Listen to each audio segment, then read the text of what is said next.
Hello, everyone. Welcome so much for being here. I'd like to introduce everyone to bring on Robert F. Kennedy Jr. I'm sorry to keep everybody waiting. 16 months ago, in April of 2023, I launched my campaign for President of the United States. I began this journey as a Democrat, the party of my father, my uncle, the party which I pledged my own allegiance to long before I was old enough to vote. I attended my first Democratic convention at the age of 6 in 1960. And back then, the Democrats were the champions of the Constitution, of civil rights. The Democrats stood against authoritarianism, against censorship, against colonialism, imperialism, and unjust wars. We were the party of labor, of the working class. The Democrats were the party of government transparency and the champion of the environment. Our party was the bulwark against big money interests and corporate power. True to its name, it was the party of democracy. As you know, I left that party in October because it had departed so dramatically from the core values that I grew up with. It had become the party of war, censorship, corruption, big pharma, big tech, big ag, and big money. When it abandoned democracy by canceling the primary to conceal the cognitive decline of the sitting president, I left the party to run as an independent. The mainstream of American politics and journalism derided my decision. Conventional wisdom said that it would be impossible even to get on the ballot as an independent because each state poses an insurmountable tangle of arbitrary rules for collecting signatures. I would need over 1 million signatures, something no presidential candidate in history had ever achieved. And then I'd need a team of attorneys and millions of dollars to handle all the legal challenges from the DNC. The naysayers told us that we were climbing a glass version of Mount Impossible. So the first thing I want to tell you is that we proved them wrong. We did it because beneath the radar of mainstream media organs, we inspired a massive independent political movement.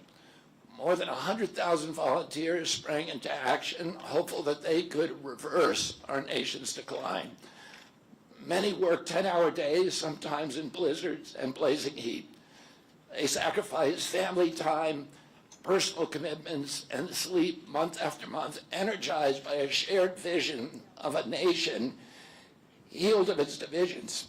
They set up tables at churches and farmers' markets. They canvassed door to door.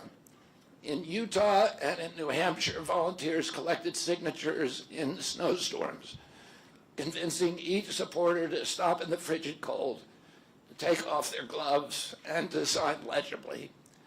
During a heat wave in Nevada, I met a tall, athletic volunteer who cheerfully told me that he had lost 25 pounds collecting signatures in 117-degree heat.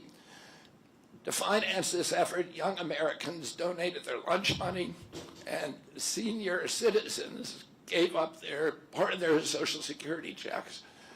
Our 50-state organization collected those millions of signatures and more. No presidential campaign in American political history has ever done that. And so I want to thank all of those dedicated volunteers and congratulate the campaign staff who coordinated this enormous logistical feat. Your accomplishments were regarded as impossible.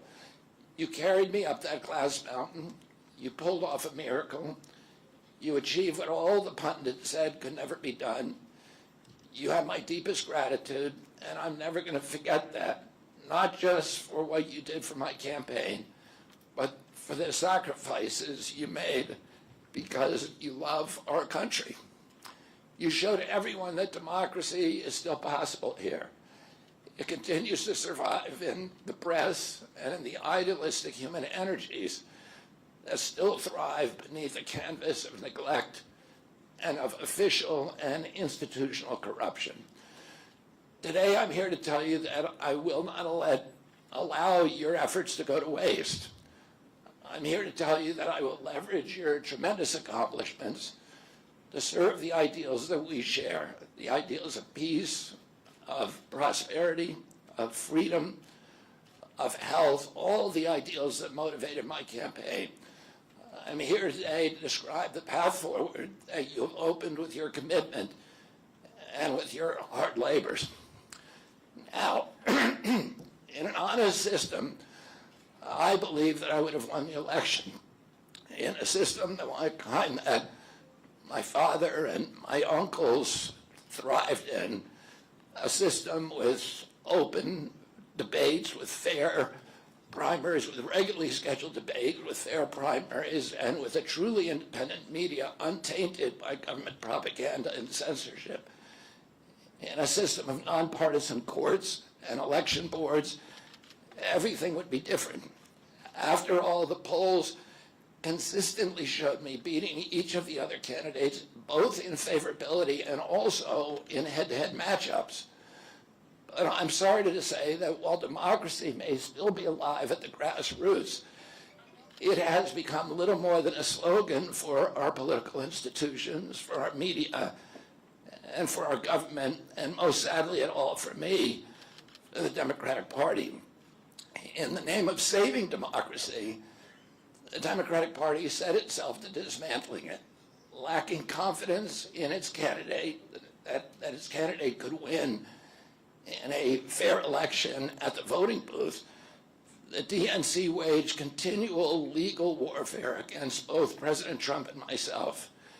Each time that our volunteers turned in those towering boxes of signatures needed to get on the ballot, the DNC dragged us into court, state after state, attempting to erase their work and to subvert the will of the voters who had signed those petitions.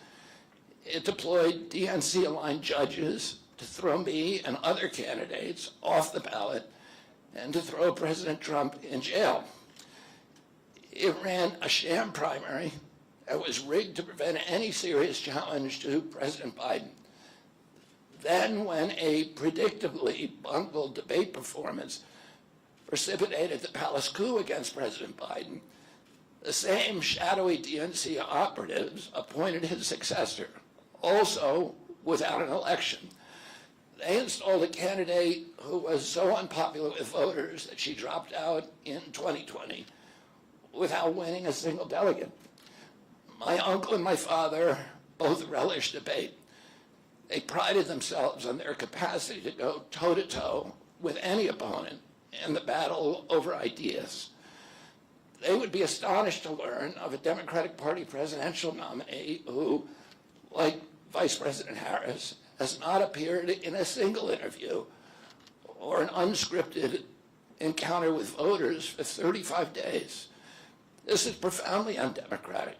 How are people to choose when they don't know whom they are choosing? And how can this look to the rest of the world?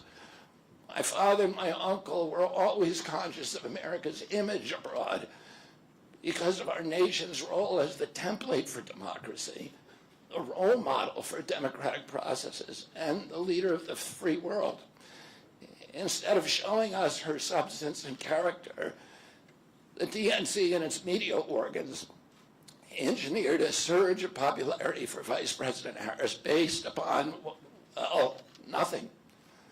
No policies, no interviews, no debates, only smoke and mirrors and balloons in a highly produced Chicago circus. There in Chicago, a string of Democratic speakers mentioned Donald Trump 147 times just on the first day.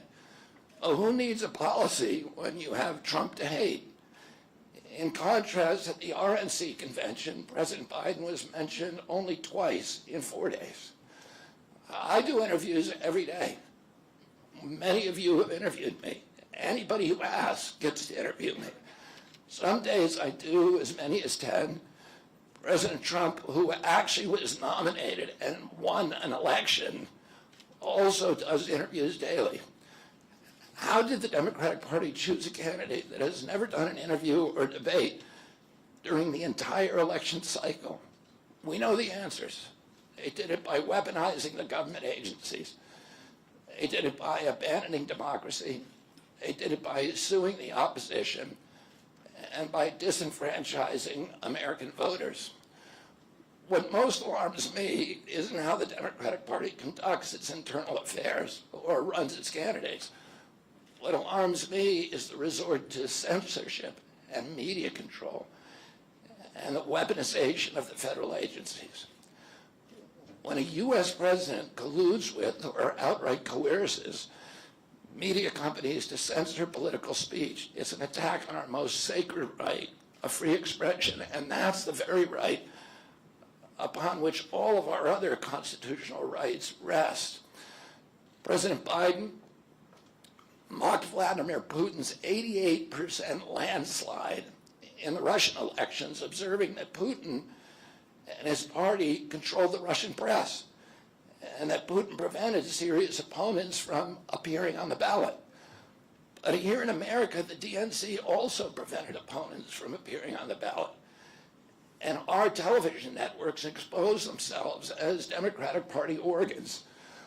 Over the course of more than a year, in a campaign where my poll numbers reached at times in the high 20s, the DNC-allied mainstream media networks maintain a near perfect embargo on interviews with me.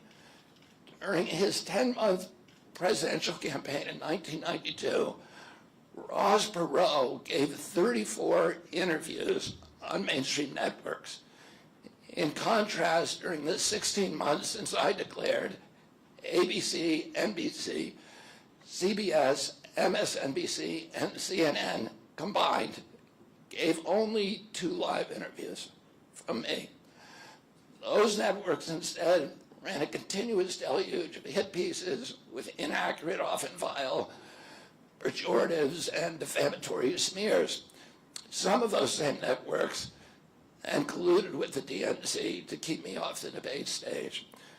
Representatives of those networks are in this room right now, and I'll just take a moment to ask you to consider the many ways that your institutions have abdicated this really sacred responsibility, the duty of a free press to safeguard democracy and to challenge always the party in power.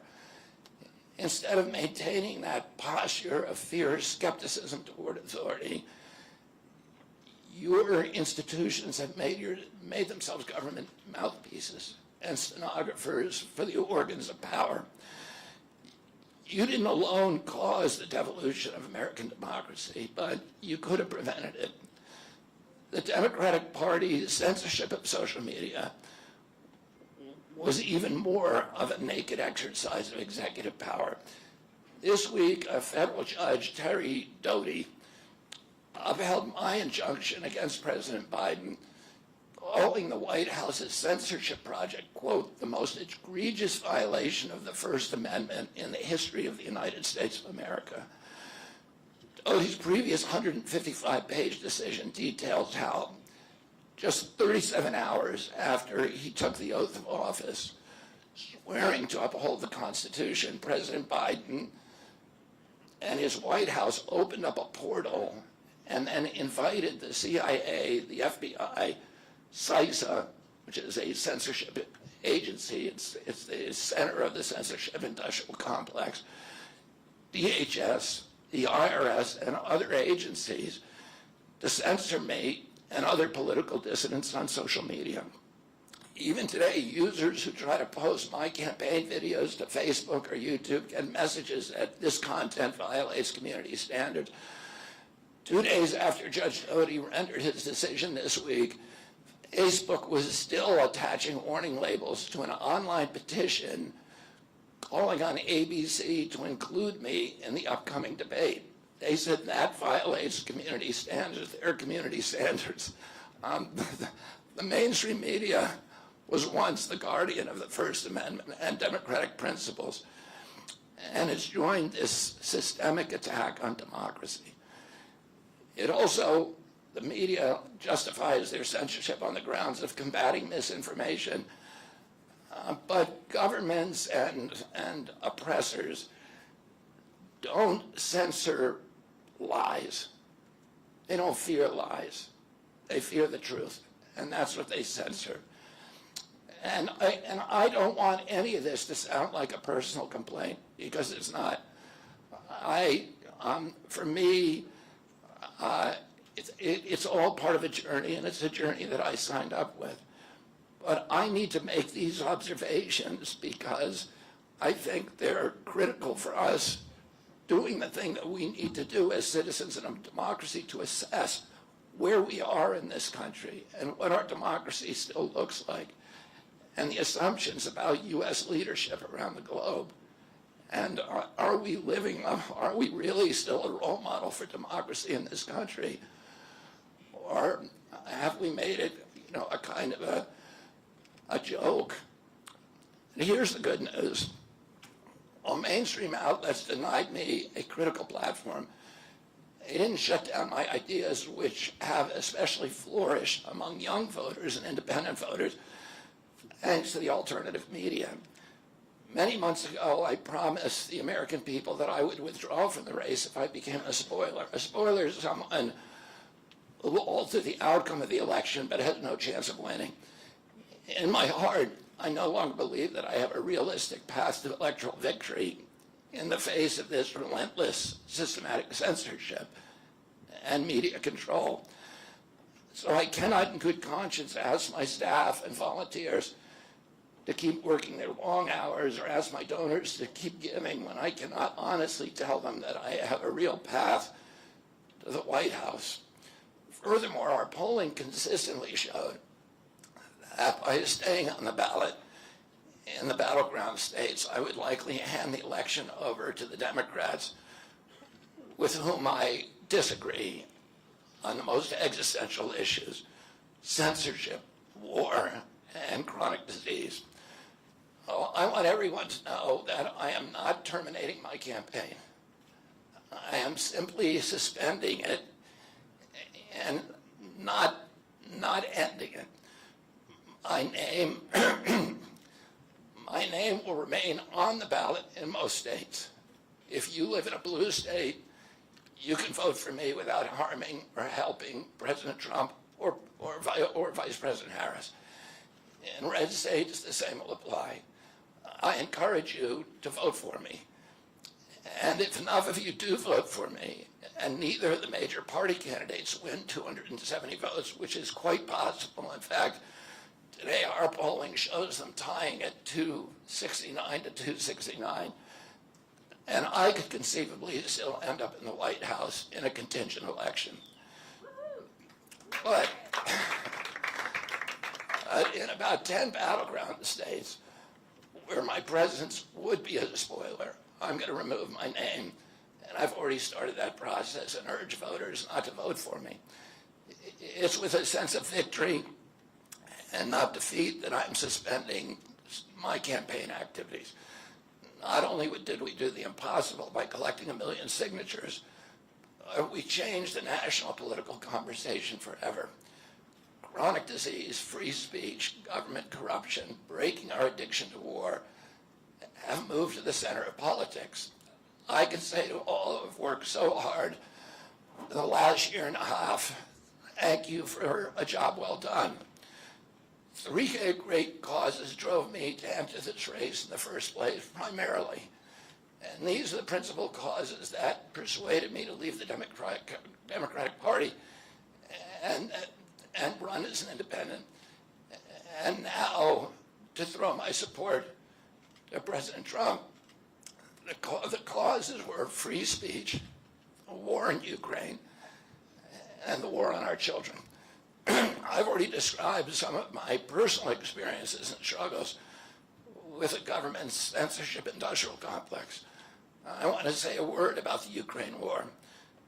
The military industrial complex has provided us with a familiar comic book justification like they do on every war, that this one is a noble effort to stop a supervillain, Vladimir Putin, from invading the Ukraine and then to thwart his Hitler-like march across Europe.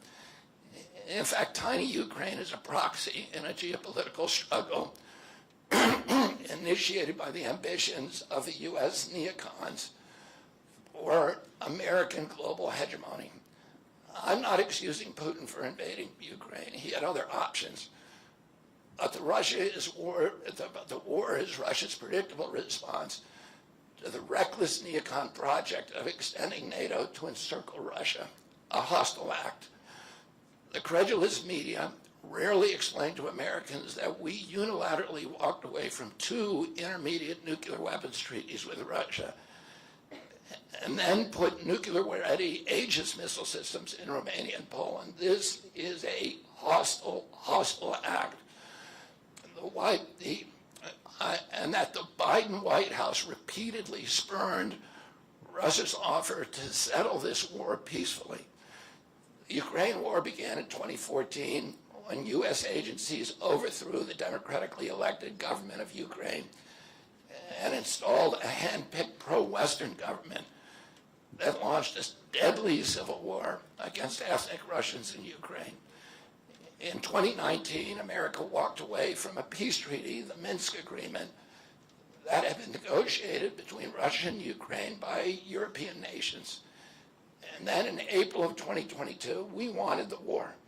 In April of 2022, President Biden sent Boris Johnson to Ukraine to force President Zelensky to tear up a peace agreement that he and the Russians had already signed, and the Russians were withdrawing troops from Kiev and Donbass and Lugansk. And that peace agreement would have brought peace to the region and would have allowed Donbass and Lugansk to remain part of Ukraine. President Biden stated that month that his objective in the war was regime change in Russia. His Defense Secretary, Lloyd Austin, simultaneously explained that America's purpose in the war was to exhaust the Russian army, to degrade its capacity to fight anywhere else in the world. These objectives, of course, have nothing to do with what they were telling Americans about protecting Ukraine's sovereignty. Ukraine is a victim in this war, and it's a victim of the West. Since then, of Russia and both Russia and the West. Since then, we have, since tearing up that agreement, forcing Zelensky to tear up the agreement, we've squandered the flower of Ukrainian youth, as many as 600,000 Ukrainian kids, and over 100,000 Russian kids, all of whom we should be mourning, have died, and the Ukraine's infrastructure is destroyed. The war has been a disaster for our country as well. We squandered nearly $200 billion already, and these are badly needed dollars in our communities, suffering communities all over our country. The Nord Stream pipeline sabotage and the sanctions have destroyed Europe's industrial base, which formed the bulwark of U.S. national security. A strong Germany with a strong industry is a much, much stronger deterrent to Russia, and a Germany that is deindustrialized and turned into just an extension of U.S. military base. We've pushed Russia into a disastrous alliance with China and Iran. We're closer to the brink of nuclear exchange than at any time since 1962. And the neocons in the White House don't seem to care at all. Our moral authority and our economy are in shambles, and the war gave rise to the emergence of BRICS, which now threatens to replace the dollar as the global reserve currency. This is a first-class calamity for our country. Judging by her bellicose, belligerent speech last night in Chicago, we can assume that President Harris will be an enthusiastic advocate for this and other neocon military adventures. And President Trump says that he will reopen negotiations with President Putin and end the war overnight as soon as he becomes president. This alone would justify my support for his campaign. Last summer, it looked like no candidate was willing to negotiate a quick end to the Ukraine war, to tackle chronic disease epidemic, to protect free speech, our constitutional freedoms, to clean corporate influence out of our government, or to defy the neocons and their agenda of endless military adventurism. But now one of the two candidates has adopted these issues as his own, to the point where he has asked to enlist me in his administration. I'm speaking, of course, of Donald Trump. Less than 2 hours after President Trump narrowly escaped assassination, Callie Means called me on my cell phone. I was then in Las Vegas. Callie is arguably the leading advocate for food safety, for soil regeneration, and for ending the chronic disease epidemic that is destroying America's health and ruining our economy. Callie has exposed the insidious corruption at the FDA, the NIH, the HHS, and the USDA that has caused the epidemic. Callie had been working on and off for my campaign, advising me on those subjects since the beginning. And those subjects have been my primary focus for the last 20 years. I was delighted when Callie told me that day that he had also been advising President Trump. He told me President Trump was anxious to talk to me about chronic disease and other subjects, and to explore avenues of cooperation. He asked if I would take a call from the president. President Trump telephoned me a few minutes later, and I met with him the following day. A few weeks later, I met again with President Trump and his family members and closest advisors in Florida. In a series of long, intense discussions, I was surprised to discover that we are aligned on many key issues. In those meetings, he suggested that we join forces as a unity party. We talked about Abraham Lincoln's team of rivals. That arrangement would allow us to disagree publicly and privately, and fiercely, if need be, on issues over which we differ, while working together on the existential issues upon which we are in concordance. I was a ferocious critic of many of the policies during his first administration, and there are still issues and approaches upon which we continue to have very serious differences. But we are aligned with each other on other key issues, like ending the forever wars, ending the childhood disease epidemics, securing the border, protecting freedom of speech, unraveling the corporate capture of our regulatory agencies, getting the U.S. intelligence agencies out of the business of propagandizing and censoring and surveilling Americans and interfering with our elections. Following my first discussion with President Trump, I tried unsuccessfully to open similar discussions with Vice President Harris. Vice President Harris declined to meet or even to speak with me. Suspending my candidacy is a heart-rending decision for me, but I'm convinced that it's the best hope for ending the Ukraine war and ending the chronic disease epidemic that is eroding our nation's vitality from the inside, and for finally protecting free speech. I feel a moral obligation to use this opportunity to save millions of American children above all things. In case some of you don't realize how dire the condition is of our children's health and chronic disease in general, I would urge you to view Dr. Carlson's recent interview with Callie Means and his sister, Dr. Casey Means, who is the top graduate of her class at Stanford Medical School. This is an issue that affects all of us far more directly and urgently than any culture war issue, and all the other issues that we obsess on and that are tearing apart our country. This is the most important issue. Therefore, it has the potential to bring us together. So let me share a little bit about why I believe it's so urgent. Today, 2/3, we spend more on healthcare than any country on earth, twice what they pay in Europe.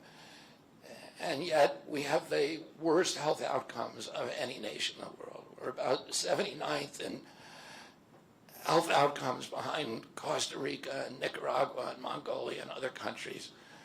Nobody has a chronic disease burden like we have. And during the COVID epidemic, we had the highest body count of any country in the world. We had 16% of the COVID deaths, and we only have 4.2% of the world's population. And CDC says that's because we are the sickest people on earth. We have the highest chronic disease rate on earth. And the average American who died from COVID had 3.8 chronic diseases. So these were people who had immune system collapse, who had mitochondrial dysfunction. And no other country has anything like this. 2/3 of American adults and children suffer from chronic health issues. 50 years ago, that number was less than 1%. So we've gone from 1% to 66%. In America, 74% of Americans are now overweight or obese, and 50% of our children. 120 years ago, when somebody was obese, they were sent to the circus. There were case reports done about them. Obesity was almost unknown. In Japan, the childhood obesity rate is 3% compared to 50% here.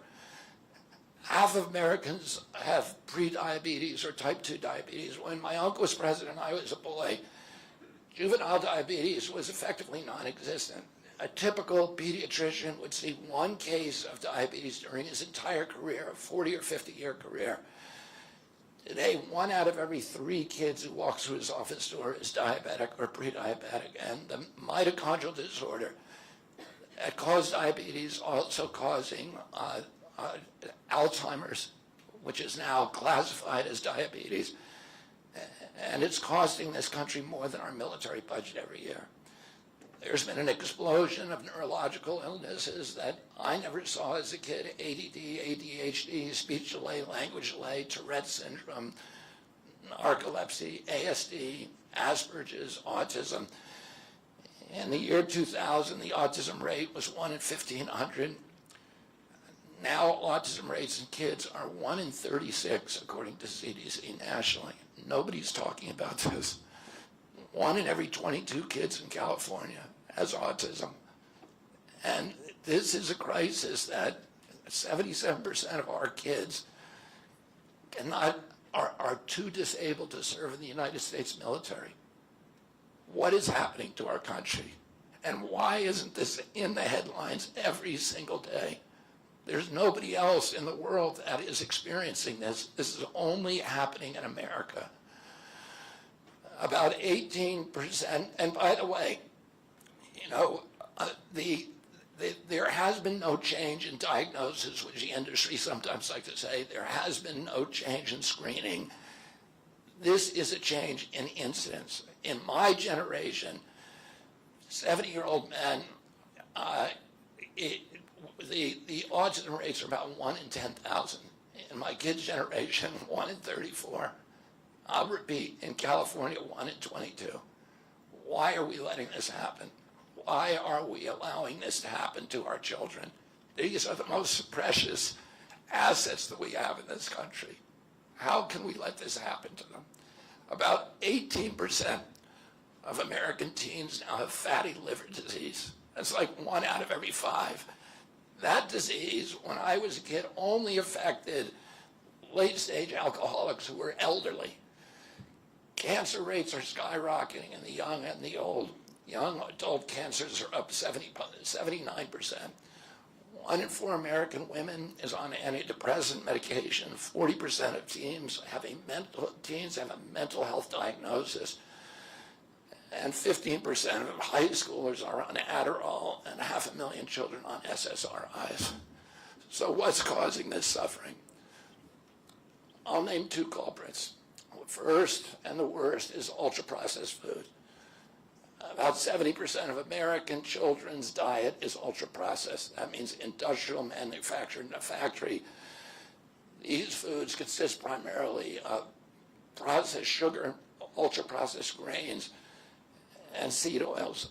laboratory scientists who many of whom formerly worked for the cigarette industry, which purchased all the big food companies in the 1970s and 80s, deployed thousands of scientists to figure out new chemicals to make the food more addictive.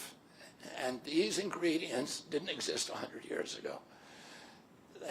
Humans aren't biologically adapted to eat them. Hundreds of these chemicals are now banned in Europe, but ubiquitous in American processed foods. The second culprit is toxic chemicals in our food, in our medicine, in our environment. Pesticides, food additives, pharmaceutical drugs, and toxic waste permeate every cell of our bodies. The assault on our children's cells and hormones is unrelenting. To name just one problem, many of these chemicals increase estrogen because young children are ingesting so many of these hormone disruptors. America's puberty rate is now occurring at age 10 to 13, which is 6 years earlier than girls were reaching puberty in 1900. Our country has the earliest puberty rates of any continent on the earth. And no, this isn't because of better nutrition. This is not normal. Breast cancer is also estrogen driven, and it now strikes 1 in 8 women. We are mass poisoning all of our children and our adults. Considering the grievous human cost of this tragic epidemic of chronic disease, it seems almost crass to mention the damage it does to our economy.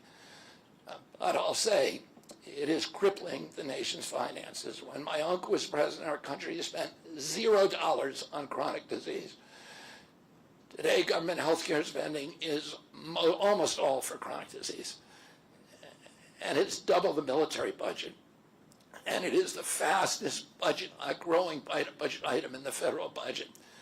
And chronic disease costs more to the economy as a whole, costs at least $4 trillion, 5 times our military budget. And that's a 20% drag on everything we do and everything we aspire to. Poor and minority communities suffer disproportionately. People who worry about DEI or about bigotry of any kind, this dwarfs anything. We are poisoning the poor. We are systematically poisoning minorities across this country. Industry lobbyists have made sure that most of the food stamp lunch program, about 70% of food stamps and about 70 or 77% of school lunches are processed foods. There's no vegetables. There's nothing that you would want to eat. We are just poisoning the poor citizens, and that's why they have the highest chronic disease burden of anybody, any demographic in our country, and the highest in the world. The same food industry lobbied to make sure that nearly all agricultural subsidies go to commodity crops that are the feedstock of processed food industry. These policies are destroying small farms, and they're destroying our soils. We give about, I think, 8 times as much in subsidies to tobacco than we do to fruits and vegetables. It makes no sense if we want a healthy country. The good news is that we can change all this. We can change it very, very quickly. America can get healthy again. To do that, we need to do 3 things. First, we need to root out the corruption in our health agencies. Second, we need to change incentives in our healthcare system. And third, we need to inspire Americans to get healthy again. 80% of NIH grants go to people who have conflicts of interest. These are the people, virtually everybody who sits, Joe Biden just appointed a new panel to NIH to decide the food recommendations. And they're all people who are from the industry. They're all people who are from the processed food companies. They're deciding what Americans, hear is healthy. And the recommendations on the food pyramid and what goes to our school lunch programs, what go to the program, the Swiss program, the food stamp programs, they're all corrupted and conflicted individuals. These agencies, the FDA, USDA, and CDC, all of them are controlled by giant for-profit corporations. 75% of the FDA's funding doesn't come from taxpayer, it comes from pharma. And pharma executives and consultants and lobbyists cycle in and out of these agencies. With President Trump's backing, I'm going to change that. We're going to staff these agencies with honest scientists and doctors who are free from industry funding. We're going to make sure the decisions of consumers, doctors, and patients are informed by unbiased science. A sick child is the best thing for the pharmaceutical industry. When American children or adults get sick with a chronic condition, they're put on medication for their entire life. Imagine what will happen when Medicare starts paying for Ozempic, which costs $1,500 a month, and it's being recommended for children as young as 6, all for a condition, obesity, that is completely preventable and barely even existed 100 years ago. And 74% of Americans are obese. The cost, if all of them took their Ozempic prescription, is $3 trillion a year. This is a drug that is made by Novo Nordisk, the biggest company in Europe. It's a Danish company, and the Danish government does not recommend it. It recommends change in diet to treat obesity and exercise. And in our country, the recommendation now is for Ozempic to children at age 6. Novo Nordisk, the biggest company in Europe, and virtually its entire value is based upon its projections of what it's going to sell, of the Ozempic it's going to sell to America. And we have the food lobbyists have a bill in front of Congress today that is backed by the White House, backed by Vice President Harris and President Biden, to allow this to happen. This $3 trillion cost that is going to bankrupt our country. For a fraction of that amount, we could buy organic food for every American family, 3 meals a day, and eliminate diabetes altogether. We're going to bring healthy food back to school lunches. We're going to stop subsidizing the worst foods with our agricultural subsidies. We're going to get toxic chemicals out of our food. We're going to reform the entire food system. And for that, we need new leadership in Washington. Because unfortunately, both the Democrats and the Republican parties are in cahoots with the big food producers, Big Pharma and Big Ag, which are among the DNC's major donors. Vice President Harris has expressed no interest in addressing this issue. 4 more years of Democratic rule will complete the consolidation of corporate and neocon power, and our children will be the ones who suffer most. I got involved with chronic disease 20 years ago, not because I chose to or wanted to. It was essentially thrust upon me. It was an issue that should have been central to the environmental movement. I was a central leader at that time, but it was widely ignored by all the institutions, including the NGOs, who should have been protecting our kids against toxins. It was an orphaned issue, and I had a weakness for orphans. I watched generations of children get sicker and sicker. I had 11 siblings, and I had 7 kids myself. I was conscious of what was happening in their classrooms and to their friends, and I watched these sick kids, these damaged kids. In that generation, almost all of them are damaged. And nobody in power seemed to care or to even notice. For 19 years, I prayed every morning that God would put me in a position to end this calamity. The chronic disease crisis was one of the primary reasons for my running for president, along with ending censorship in the Ukraine war.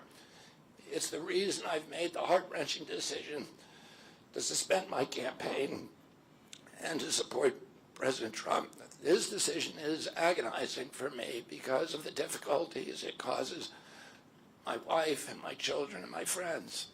But I have the certainty that this is what I've meant to do. And that certainty gives me internal peace, even in storms. If I'm given the chance to fix the chronic disease crisis and reform our food production, I promise that within 2 years, we will watch chronic disease burden lift dramatically. We will make Americans healthy again. Within 4 years, America will be a healthy country. We will be stronger, more resilient, more optimistic, and happier. I won't fail in doing this. Ultimately, the future, however it happens, is in God's hands and in the hands of the American voters and those of President Trump.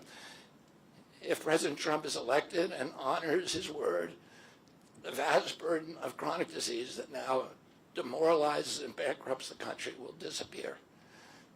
This is a spiritual journey for me. I reached my decision through deep prayer, through hard-nosed logic, and I asked myself, what choices must I make to maximize my chances to save America's children and restore national health? I felt that if I refused this opportunity, I would not be able to look myself in the mirror, knowing that I could have saved lives of countless children and reversed this country's chronic disease epidemic. I'm 70 years old. I may have a decade to be effective. I can't imagine that President Harris would allow me or anyone to solve these dire problems. After 8 years of President Harris, any opportunity for me to fix the problem will be out of my reach forever. President Trump has told me that he wants this to be his legacy. I'm choosing to believe that this time he will follow through. His son, his biggest donors, his closest friends, and all support this objective. My joining the Trump campaign will be a difficult sacrifice for my wife and children, but worthwhile if there's even a small chance of saving these kids. Ultimately, the only thing that will save our country and our children is if we choose to love our kids more than we hate each other. That's why I launched my campaign to unify America. My dad and uncle made such an enduring mark on the character of our nation, not so much because of any particular policies that they promoted, but because they were able to inspire profound love for our country and to fortify our sense of ourselves as a national community held together by ideals. They were able to put their love into the intentions and hearts of ordinary Americans and to unify a national populist movement of Americans, blacks and whites, Hispanics, urban and rural Americans. They inspired affection and love and high hopes and a culture of kindness that continue to radiate among Americans from their memory. That's the spirit on which I ran my campaign and that I intend to bring into the campaign of President Trump. Instead of vitriol and polarization, I will appeal to the values that unite us, the goals that we could achieve if only we weren't at each other's throats. The most unifying theme for all Americans is that we all love our children. If we all unite around that issue now, we can finally give them the protection, the health, and the future that they deserve. Thank you all very much.